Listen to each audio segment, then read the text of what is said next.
Any curved path can be assumed to be made of infinitesimal circular arcs. I've explained what infinitesimal is. Remember, it's a portmanteau. It's a combination, fusing of two words. Infinite plus small. Infinitely small is actually technically known as infinitesimal. Guys, it's a brilliant, fascinating concept. Okay? Any curved path. I am not saying circle. Any curved path. Sir, what about a line? Hold on. When I say any curved path, right now, let it be any curved path.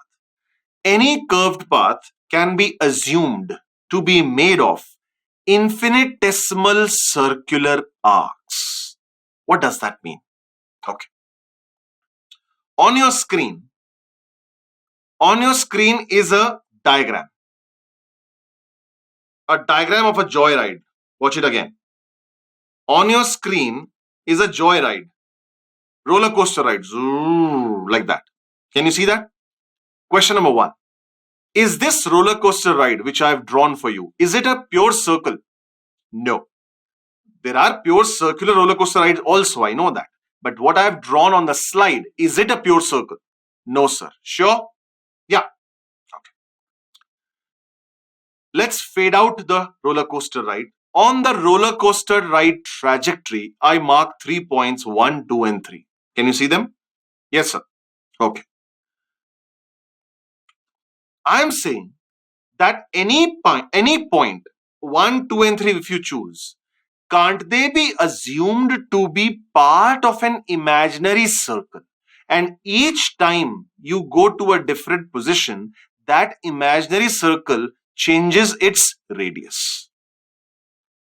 A little bit. Okay. Go back again.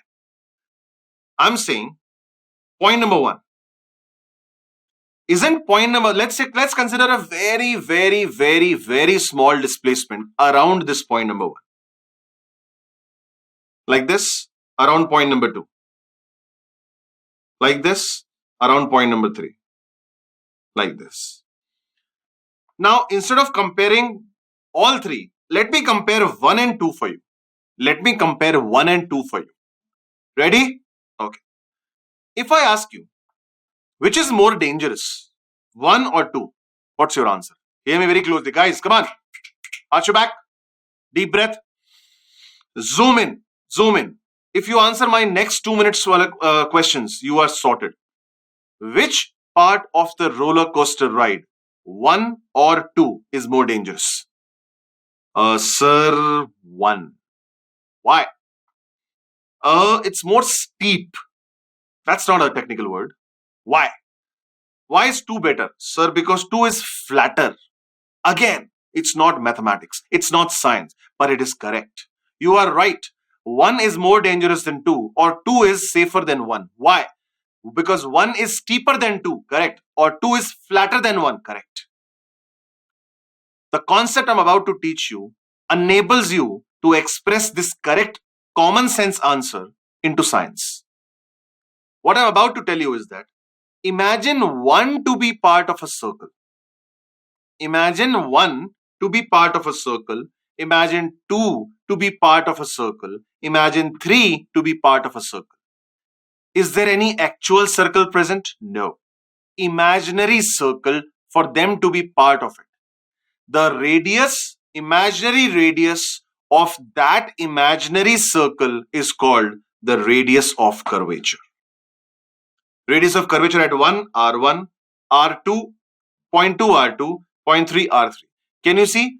All 3 points have different circles. All 3 points have different radii. This imaginary radius is called radius of curvature. Milord, what does radius of curvature tell you? Drum roll. Ready? Higher the radius of curvature.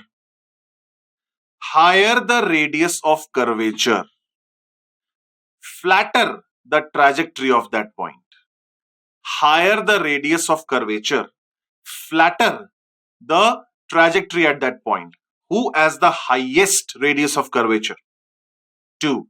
That's why, can you see, R2 is highest. Let me give you one bang on way to remember this. What is the safest way a roller coaster can be? Sir, safest way a roller coaster can be if it doesn't roll at all. What if it's a straight line? Agreed. Safest trajectory is what? A straight line. Can you tell me what is the radius of a straight line? Yeah. A radius of straight line. Infinite. A straight line is nothing but a circle of infinite radius. That means a straight line is the flattest, having the highest radius, called infinity.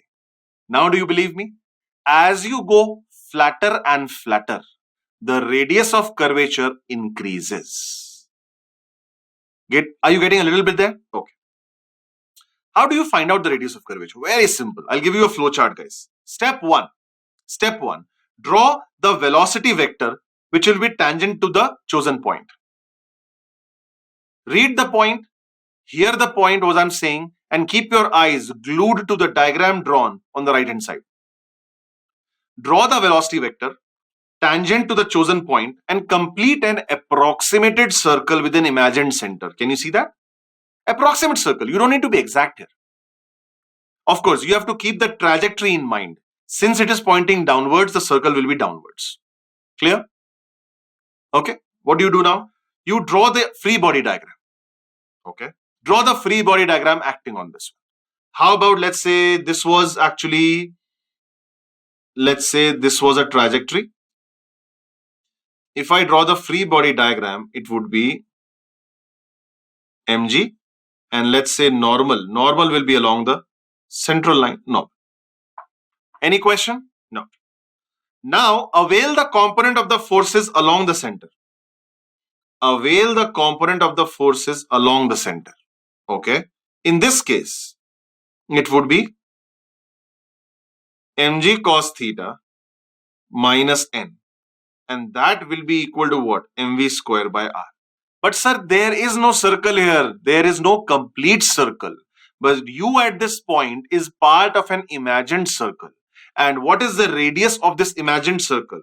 The radius of this imagined circle is called the radius of curvature at that point. If the point changes, radius of curvature changes. This is what I'm looking at. Clearly, in order to find that, rest of the things should be known. They will be. Don't worry. For more videos and live lectures on the JEE, click on the subscribe button now.